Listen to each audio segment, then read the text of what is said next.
All right. Good morning. Good afternoon, everyone. Welcome in around the world. We have got over 640 kids joining us today from literally coast to coast. We've got like New York, California, we've got Florida, Oregon, BC to Ontario. It is like a crazy wide audience. So a big thank you to you all for joining us today for such a special program. If you're joining us for the first time, my name is Jesse. I'm here with Exploring by the Seat of Your Pants, and we are all about bringing conservation, adventure, and science into classrooms around the world. Now, everything we do goes online and stays there forever. So if you want to share this program with your family today and get them as excited about turtles as you are, you can head to our YouTube channel and do just that. It'll be there in 3 weeks. It'll be there in 3 years. You can check it out. It'll be a lot of fun. Now, this week has been particularly special because we are doing like the most epic live virtual field trips ever. We started on Monday with live Nicaragua baby sea turtle hatchling release. It was crazy. One of the coolest programs I've ever been a part of. Yesterday, we were on the beach in California with live elephant seals fighting on the beach, which was crazy. So much fun. Again, all on our YouTube channel. But today, we are going back live with one of my favorite groups of all time. And I'll tell you who they are in a second. But first, we are going to have a Kahoot today. So between our talk and our Q&A, we're going to have a little 4-question quiz, test your understanding, have a little fun, win our everlasting respect. So if you want to type that in, teachers, there's a separate tab on your computer. You can do that right now, and I'll make sure to get that live in about 20, 25 minutes or so. Now, today, I'm so thrilled to go back live with Chrissy, the most featured educator in our history at Exploring by the Seat of Your Pants. She is live in Marathon, Florida at the Turtle Hospital. So the Turtle Hospital, for almost 40 years, have been working to rescue, rehabilitate, re-release injured sea turtles. They have amazing turtle ambassadors, and they work to heal creatures that are in trouble and showcase the amazing work that they do with the world. So again, always been our most popular series ever. I'm so excited to turn you over to Chrissy to blow your minds with all the amazing work that they do with their turtles. So without further ado, in rainy Florida, welcome in, Chrissy, and take us away. Hi, welcome to Turtle House. I'm Christy, and so I'll be your educator. I'm going to tell you about the species of turtles we have here, the things we do, and actually what you can do to help the turtles. Hopefully, we'll get to see some real the turtles popping up a little bit. It is very rainy in sunny Florida, what we call right now. These are going to be green turtles, and you're going to see these tanks. These tanks are filled with, it's like their own personal hospital bed. These turtles are going through different stages of care. And here I have some green turtles. Now, green turtles aren't actually green on the outside. They're green on the inside. Due to their diet of seagrass and algae, it gives them a very green fatty tissue. So they're actually known for their green meat instead. They do eat jellyfish and squid. Sailors that would travel in the ocean used to round up these green sea turtles and throw them on board their ships on their backs. When a sea turtle is upside down, it cannot right itself. It's called a stay put position.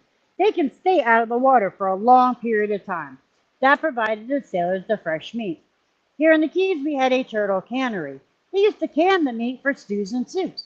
But in 1973, they passed the Endangered Species Act. You can no longer harvest the sea turtles for their meat, shell, eggs, or leather. But other countries actually eat their eggs, just like we eat chicken eggs here in the States. They also get to be about 500 pounds. But these are only little ones. These are juveniles. Some are between a toddler and a teenager. And so the biggest thing we see here are something called tumors on these turtles.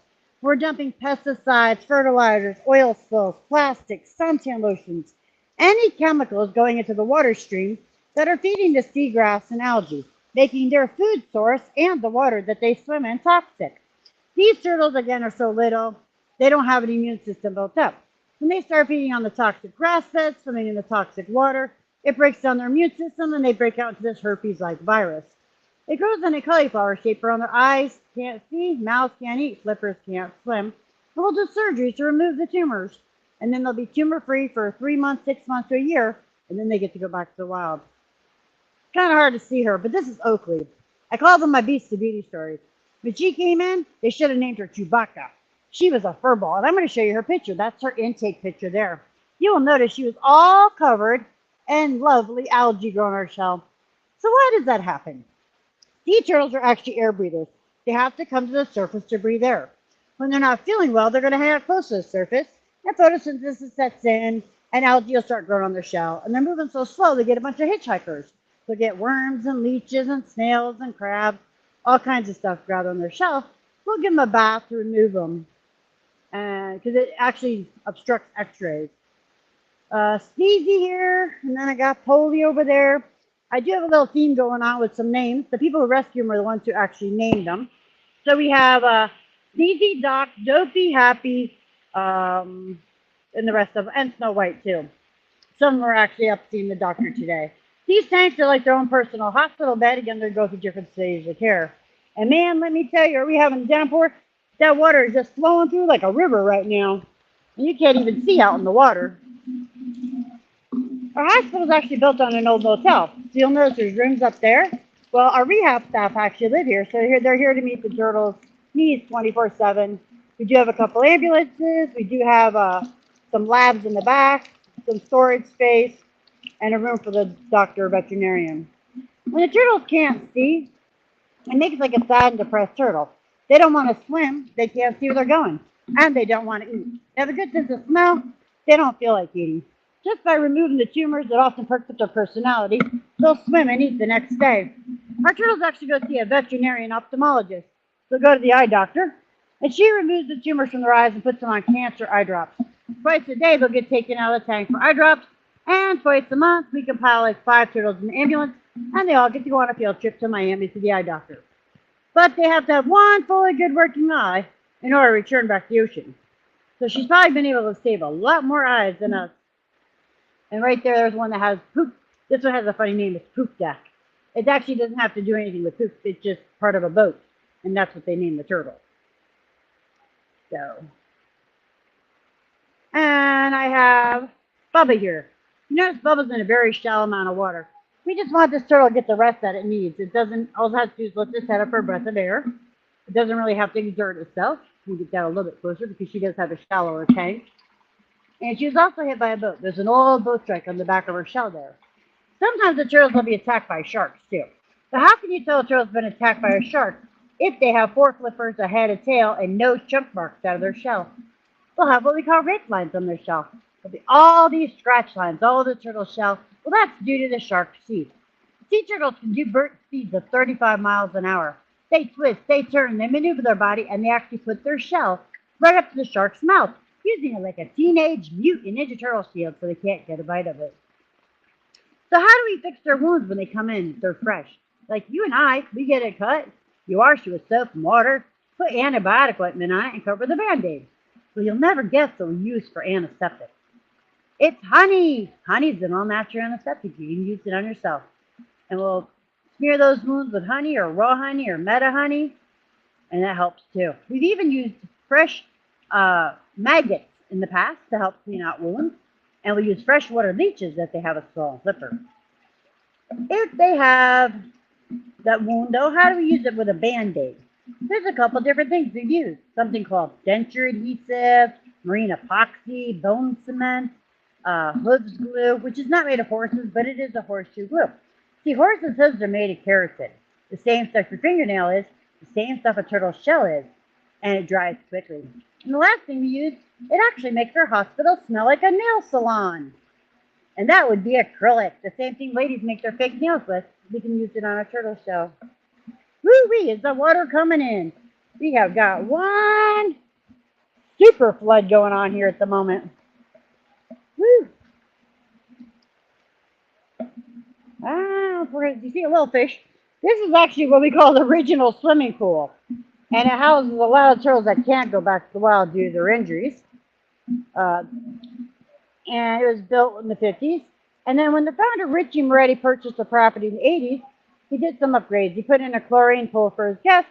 He turned this into what he called an environmental learning center. He would stock this with all different kinds of tropical fish you find here in the Keys. Guests stay at the motel would come and snorkel with the fish. Kids would also come on field trips here to learn about the fish. And those kids would ask Mr. Moretti, "Hey, Jude, where's all the turtles?" Well, back in the 80s is when the Teenage Mutant Ninja Turtles were born. They thought, that'd be really cool to have a turtle here. Found out you can't. At least you can't have a healthy one. They're an endangered species. He also found out there was a great need to help sick and injured turtles in the Keys. By obtaining a permit through Florida Fish and Wildlife and having a local veterinarian nearby, he was able to turn this into a rehabilitation center, from there into a full-blown hospital. We are the first hospital. We are the largest hospital. The fish you put in here have died off. The fish in here now come through the tubes. It's connected to the ocean. The water rises and falls with the tide. And the fish come in when they're itty-bitty, there's no real predators for the fish. So the fish get really big, have a bunch of baby fish, and then we got to fish the fish out and throw them back in the ocean. Our guest just fed them right now. And these are all what we call bubble butts. So what it is, the top part of the turtle shell is called a carapace. The underneath side is called plastron. Each one of those individual sections are called scutes. And when they get hit, the spine of the turtle shell is also connected to it. So they become what we call paralyzed. So you'll notice some of these turtles can't move their back flippers. The other thing is air can get trapped inside of them. It's like putting a life jacket on. But with a life jacket on, they can't go back to the wild because they can't get down to forage for their food. And what we do from here, we attach these lead weights to their butt.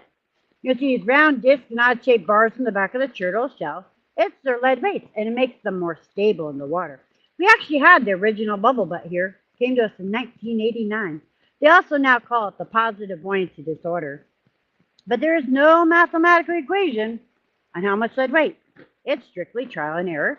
We'll attach Velcro strips to their shell, put lead weights on Velcro, and once you find out how much lead weight, then they'll be applied with the marine epoxy.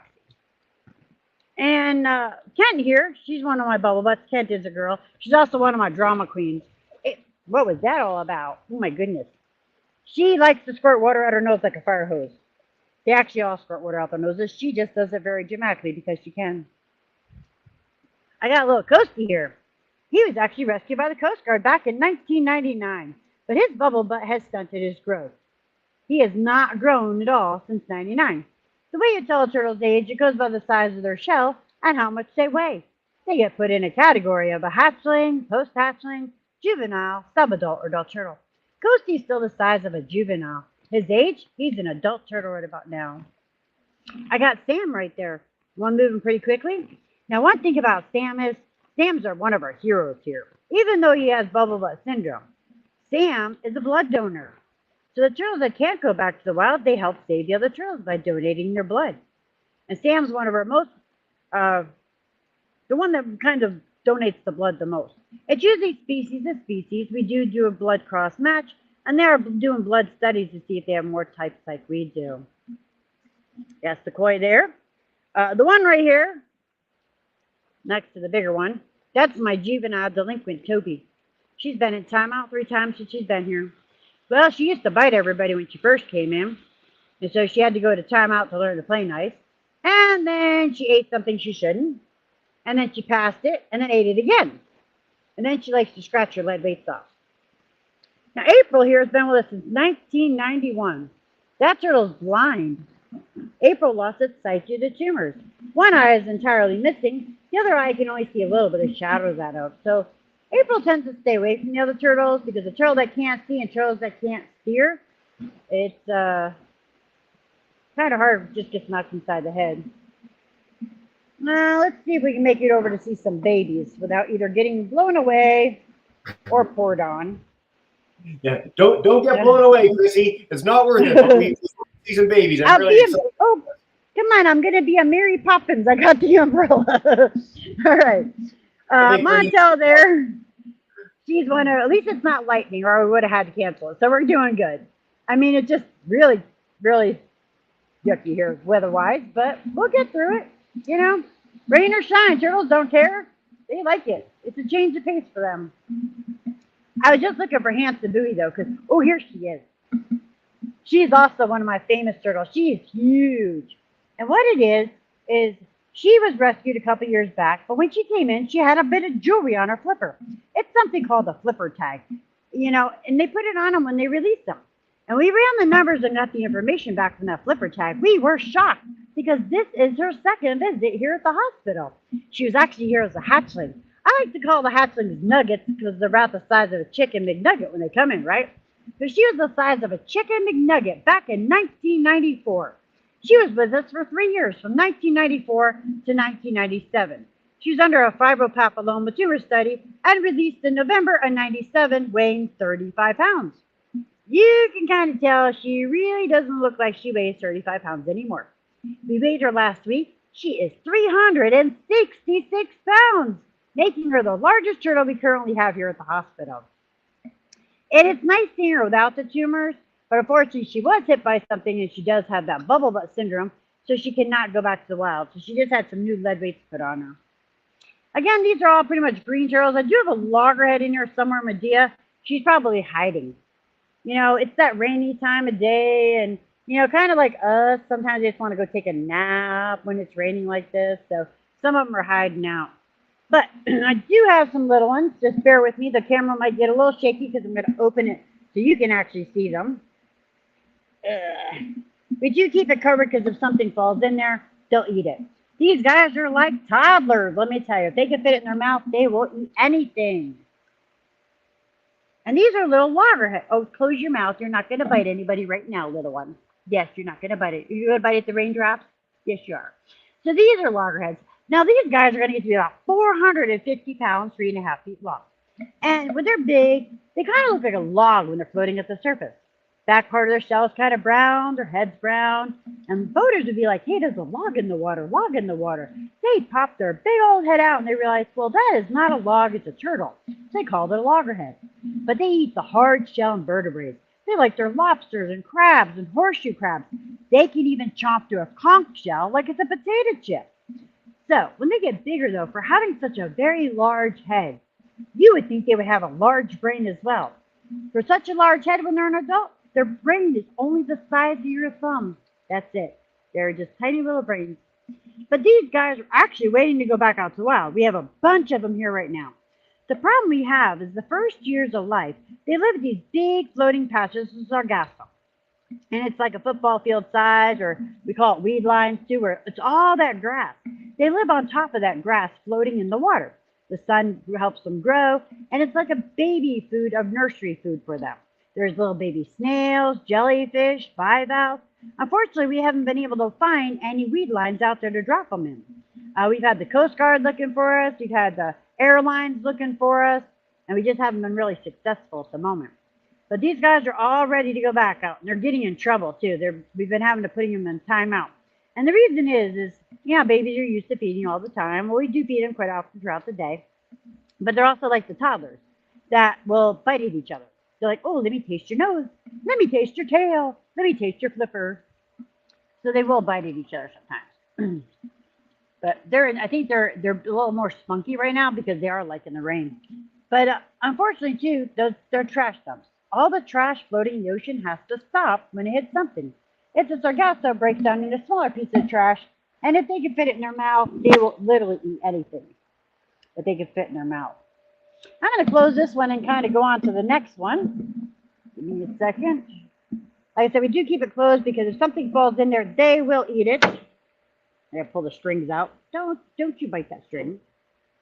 See you over there, little one. Sorry. All right. Over here, I have a few more little ones. And these are also loggerheads. It also takes, they come to us during the summer because they get disoriented by lighting. May 1st, October 31st, lights out on the beach. Turtles dig in the dark. If they see artificial light, they tend to go toward that light and they end up in swimming pools and parking lots and places they shouldn't. So you might see red lights up and down the beaches. That is the color they filter out.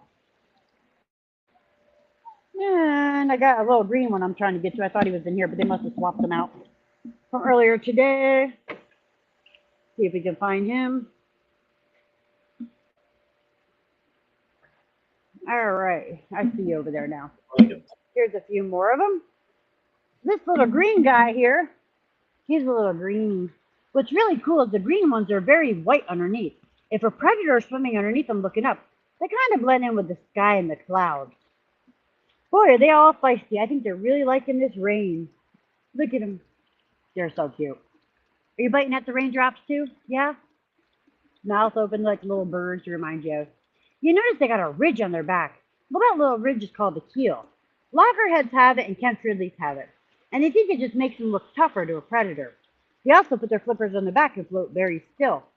So if a bird's flying overhead, they look like a leaf floating in the water. I think they're really enjoying this rain. They're all pretty active at the moment. They're so spunky, Christy. They are. I've never seen them so active. It's amazing. Exactly. Yeah, I think it's the rain. It really is. They're just very spunky right now playing in the rain. It's like kids that want to go jump in puddles. They're having a field day with all the rain. Down here I have two more green ones. Sorry for the shaking of the camera. It's just trying to hold an umbrella, pull out string, and shut the lids as well. This is kind of challenging at the moment. You're doing great. You're doing great. You can jump if you want. There we go. So here I have, you're going to recognize all these names. I have Theodore and I have Squirt. And these are little green turtles. They're probably just about maybe getting close to a year old now. Maybe. And they had toxins in them. They have something out there called red tide and blue green algae and stuff. And Theodore here loves showing off. He likes making bubbles and biting them too. He's so funny. But they had some toxins in them. They're also ready to go back. Pretty much, we're just waiting for somebody to find us a Sargasso patch out there in the wild. Now these white things in the tank, those are their scratching posts. As turtles are going through a growth spurt, you'll notice those scutes are kind of outlined white and blotchy. Out in the wild, this is when you'd also see fish picking at their shell. Well, fish want a free meal of worms and leeches and leech eggs that want to get in and around the scutes. And it'd be kind of like you and I getting something underneath your fingernail. I don't know about you, but that'd drive me crazy.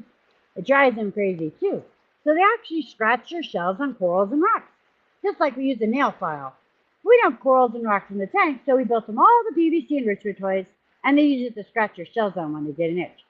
The funnier thing is, if I have a bunch of them in a big pool with a bunch of toys, they act like toddlers. Once one goes underneath it, they all have to go underneath the same toy at the same time. It's kind of the funniest thing to watch.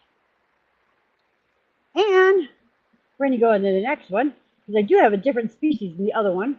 Ooh, cool. Oops. I got a piece of lettuce stuck in the... Ruh-roh.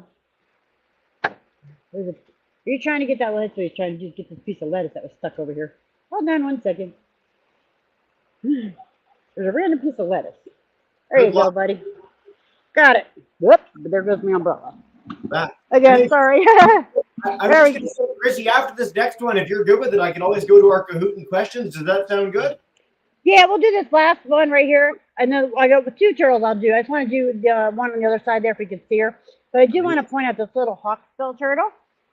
This is a little different. Hawksbills get to be about 150 pounds to 2 to 3 feet long. They get their name because they have a bird's-like beak like a hawk does. They use that bill for their diet, which consists of corals and sponges.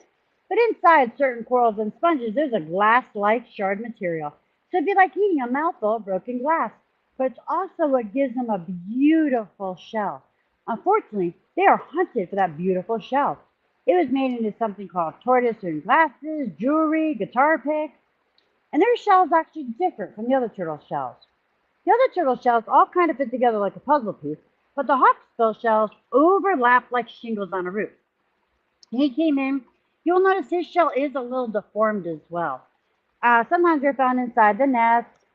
Sometimes, like this one, she got washed in by a storm. This is a dahlia. It was washed in after a tropical storm, a dahlia. Then I got 2 here, which are named Tater and Tot. That's what the public chose for their names. Because we just released mac and cheese, of course. And so Tater and Tot are going to be with us for 2 years. The time that they're born, they're dinner on the dinner plate for something else. Excuse me. Only 1 in 1,000 will make it to adulthood. Birds, crab, bayfish, sharks, everything wants to eat them.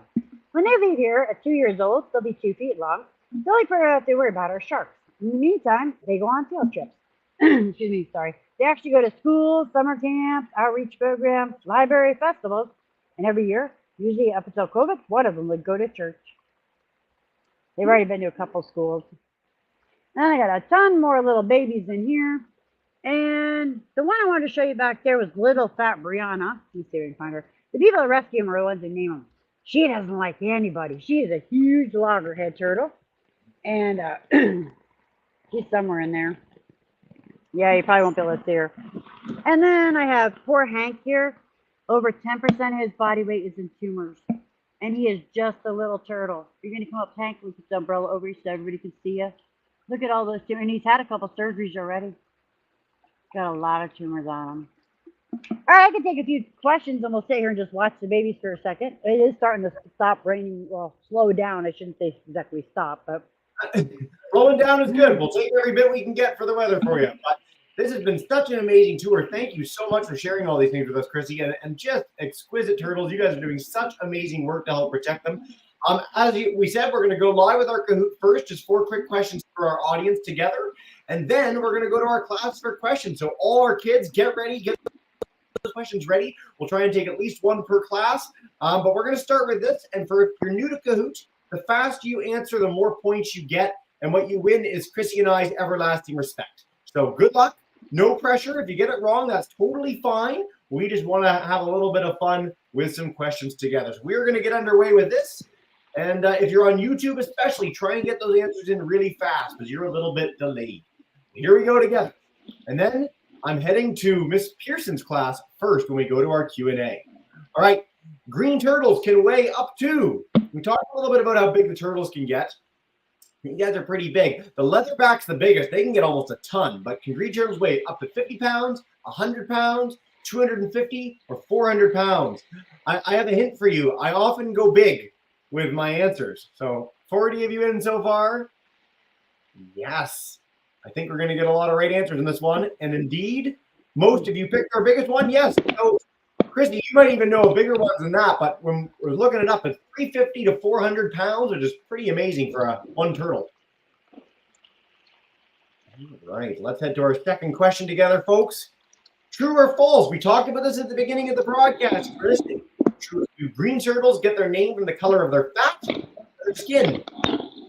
True for their fat? False if you think it's something else. We've seen a bunch of green turtles together. A hint, they're not quite green. Let's see.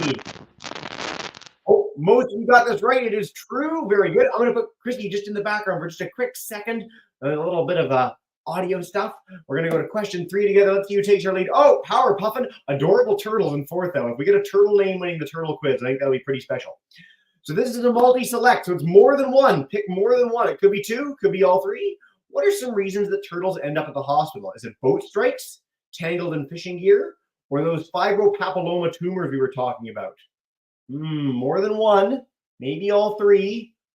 Maybe I'm just trying to drive that point home. Could be all of them. Hint, hint, nudge, nudge. 3 more seconds. Get those answers in.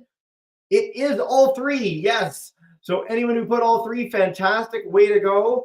Those are all reasons that we end up with turtles at the hospital. An adorable turtle comes in a second. Oh, this is high stakes. I'm very excited. Final question. True or false?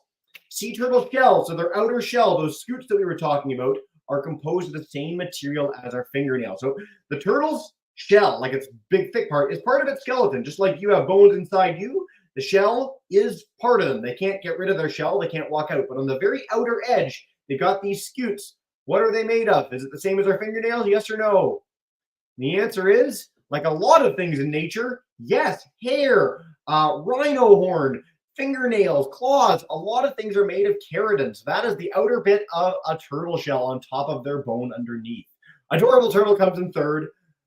Cool, way to go. If you are any of these people, let us know. Giving Bunny comes in 2nd. And first, for all the marbles, let's see. Power Puffin comes in 1st. Way to go, everyone. Thanks for playing along with the Kahoot. And we're going to go live with our Q&A. Chrissy, I'm going to check in your audio really quick, make sure everything's still all good. Yes? I'm here. Can you hear me still? I'm here. Perfect. Lovely. I'm going to head to Miss Pearson's class. They're a virtual school, so she's going to share a question on behalf of her kids. And then Miss T's class, we're going to you next. I'm coming to everyone. Just wait for everyone. Come on in, Miss Pearson. Hello. Hi. Our question is it legal to have one of those turtles without a license? Ooh, no, you cannot have a sea turtle as a pet. It is definitely illegal in the United States. Yeah. It's worth noting, you talked about the Endangered Species Act at the beginning. So a lot of the sea turtles fall into that category, and it's really important that only facilities like the Turtle Hospital that know what they're doing with these turtles have them in their care. They've had hundreds, if not thousands, come through over the years, and we know what to do to keep them healthy and happy and safe. So I'm really glad we got that question to kick off. We're going to head to British Columbia, Miss T's class. Come on in and take us away. Go ahead, Zeron. My name is Zeron, and where are the most turtles found in the world? Ooh, the most turtles, Chrissy.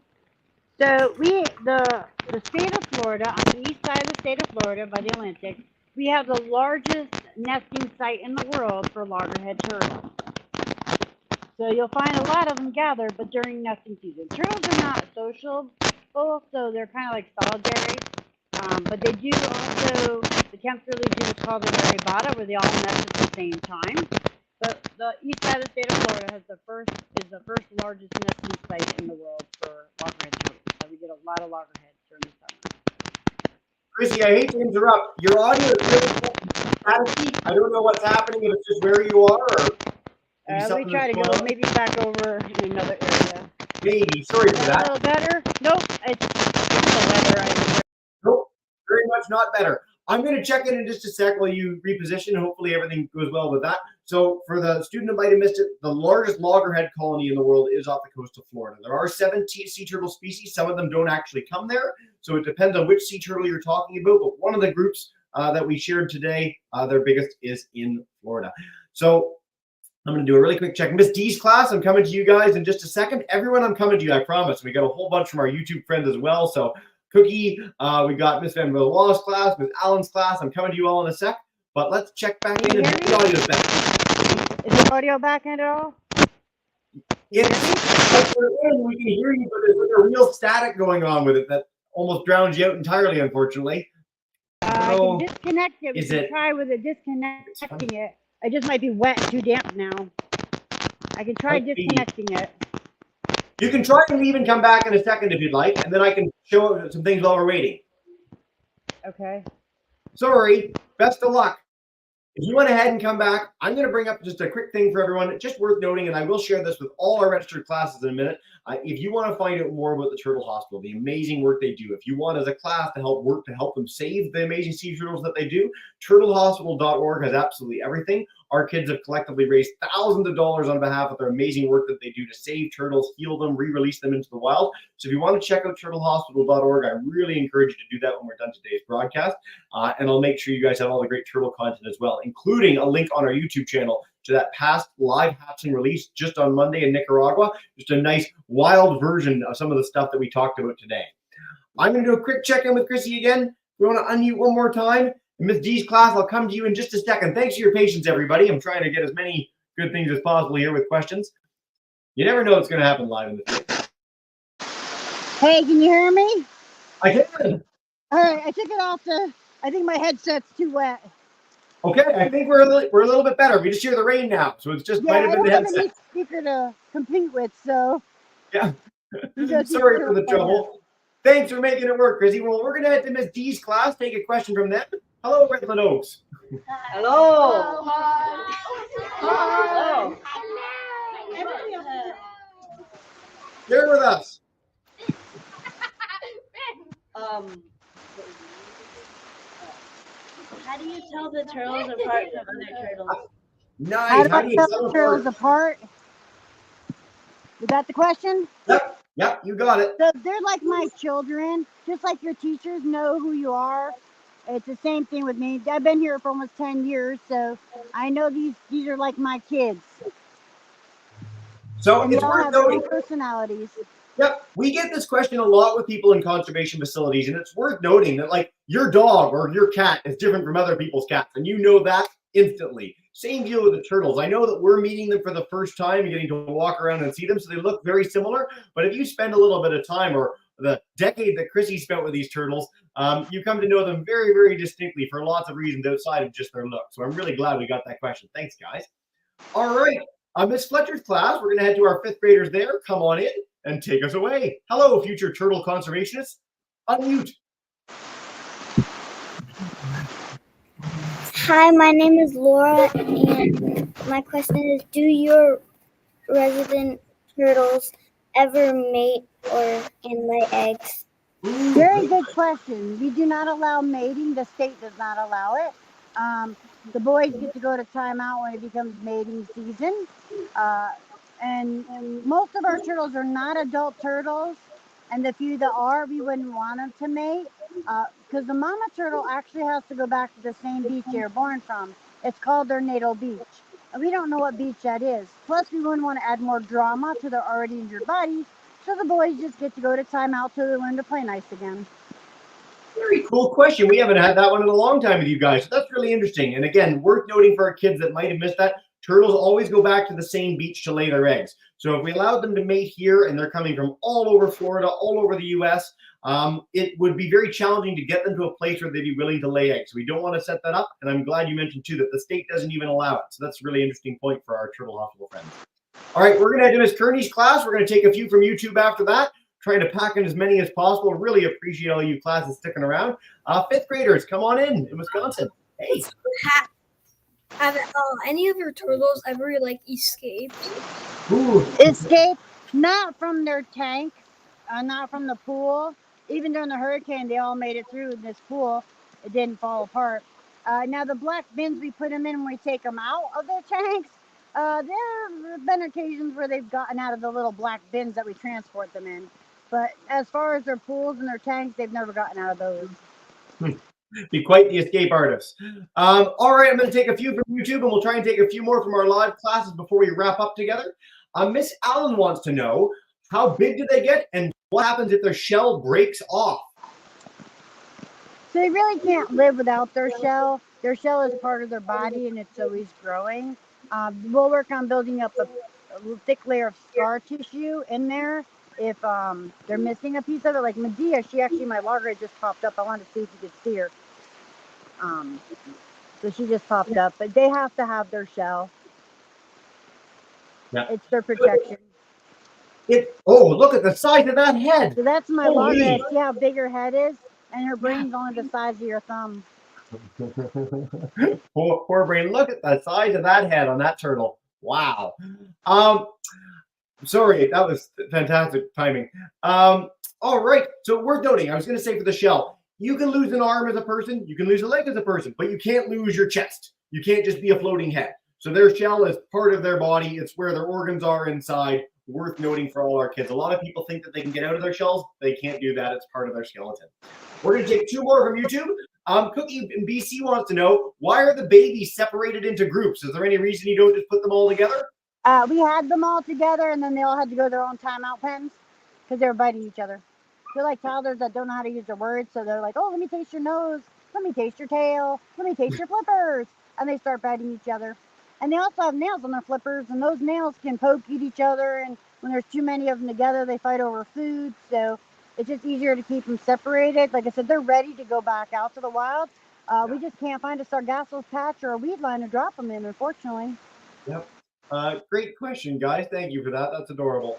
All right, a great question about the toxins. You talked about toxins coming from sunscreens, lotions, etc. Wouldn't the cement glue or the epoxy that you put on them be toxic to them when you put it on their shell? So we can use zinc for their shell to keep it so it doesn't dry out. They're out in the sun. But the way I like to explain what suntan lotions do to the ocean, so a lot of people go snorkeling around the reefs every day. And if every person going snorkeling at the reefs off these charter boats puts suntan lotion in, we're dumping like a gallon of suntan lotion just about in the ocean by the reefs every day. And it's just dumping poison in the water that gets distributed. It doesn't go away. It just breaks down into, oils and stuff that go around their food, and they eat a bunch of that food, or it kills the reefs, which kills their food. Yeah. So, but on their shell itself, when you glue something to their shell, that's not toxic to the turtles in any way? So we don't actually put suntan lotion on them. Sometimes we have to put like a zinc on them. We're to the point now where we'll just put like a sprinkler system over them if they have to be out of the water. Excellent. Great question, guys. All right. We're going to try and do a second round, rapid fire, and then we're going to let Chrissy go get dry. We promise. Worth it for 600 plus kids. Miss Pearson's class, I'm coming to you first. Miss T, you're next in a second. Come on back in, virtual school. Hey, so I would ask if it's not legal to touch them. What do you do when you find one on the beach? So by calling us first, or calling the facility or Florida Fish and Wildlife, sometimes it's down here, we call it the Good Samaritan Act. We're actually going to ask you if you can get that turtle on board your boat, dock, or beach, or marina, because by the time we get out there to get the turtle, it can float away, be attacked by predators, or it could actually drown. Yeah. So it's sort of a contextual thing. It's worth noting that, you shouldn't go out swimming and try and touch the turtle, but if you find a turtle in distress, you have that ability to bring it or make sure it's safe until the turtle hospital team can get there. So context is everything when it comes to a lot of conservation stuff. I'm glad we got that question. All right, BC, Miss T's class, come on in, grade 3s. Hi. My name is Daphne, and I want to know how long are the turtles' lifespan? Ooh. Very good question. So loggerheads and greens, they say anywhere can be from 80 to 100 years. Leatherbacks and hawksbills anywhere from 65 to 85. And Kemp's Ridley's about 45. A little difference among the species. Yep. It's worth noting, so turtles, as I think a lot of our students know, are some of the longest lived animals on this planet. I mean, humans can live to 80, 90 plus years, but that's really, really unusual. So to have an animal like a turtle that can do it too is really unique and very, very special. Great question, guys. All right, Miss D's class, then we're heading to Fletcher and Kearney to wrap up. Come on in Redland Oaks. Well, hello again. So what has to be the most injured turtle in the turtle hospital? Currently, the most injured turtle, I would probably say, is Bubba. That was that green turtle floating. She has a really bad GI. She's blown up like a balloon, and her tail is actually inverted because she's so blown up. I know a couple of years ago we did a program, and the answer was a turtle that had been like hit by a boat, bitten by a shark, had tumors or something. Like it was everything. Chuck Norris. Yeah, Chuck Norris had been hit by a boat and attacked by a shark, and he went back to the wild. That's a very bad day, but I like this question. Thank you for that. And Montel, right here, this is my drama queen. She has only half a front flipper. She lost a flipper due to a shark attack, flipper due to fishing line. There's a notch in the side where she was hit by a boat, and she's missing an eye due to tumors. Oh, no. She's really big. How big is Montel? I think she's like 178, 80 pounds now. Oh. And only a few years ago, we thought it was a boy, but we found out Montel was a girl. Oh, surprise. We're going to head to Miss Fletcher's class, and then Miss Kearney, we're wrapping up with you. Come on in, guys. Hey. My name is Mackenzie, and about how many turtles are at the hospital? Ooh, Currently, we have about 45 we're caring for, not including the babies. That's a lot of turtles. It's pretty incredible how many you've cared for over the years since I brought you in. We get that question every time. Thanks, Mackenzie. All right, wrapping us up for all the fun. This has been such a great program, everyone. I do want to encourage everyone, check out turtlehospital.org when you're done. Lots more to learn there. And stick around because we're going to say a big thank you and farewell in a minute. But Miss Kearney's class, Wisconsin, if you guys want to come on back in, you are good to go. Hey. Hi, my name is Eve, and what is the longest any turtle has stayed at the hospital, but was it still able to be released? Interesting. There's a different challenging with some of the turtles because the green turtles, when they come in with the tumors on them, depending on how weak and lethargic they are, what their blood chemistry is like, if they lost a lot of weight, it can take us a few months to make them healthy before they can even have surgery.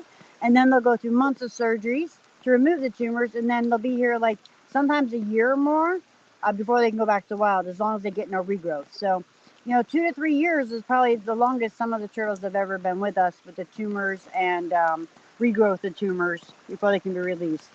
Wow. We've never had a question that specific. Eve, thank you very much for that. Again, kids, everyone, you can check out more of the work that the Turtle Hospital does on their website. You can donate to help save their turtles if you're keen. A huge thank you to Chrissy today for braving what in Canada would be like a tropical hurricane type storm. But we're smiling all the way to show us all the amazing turtles they have there. Thank you so much, Chrissy, for this. You can also track turtles through tourdayturtles.org. Don't forget that website, too. It's called tourdayturtles.org. It's a race of turtles. The race ended October 31st, but you can still track them. We're just not lucky. Our turtles get last place like every year. Oh, no. They like the Caribbean too much. I will find that website for everyone. So if you want to track turtles on their migratory routes, you can check that out, and I'll make sure all our teachers have that. Classes, I'm going to bring you all in to say a big thank you and farewell. Miss Pearson, Miss T's class, Miss D's class, Miss Fletcher, Miss Kearney's class. Thank you so much, everyone, for you all.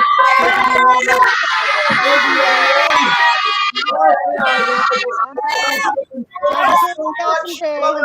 you.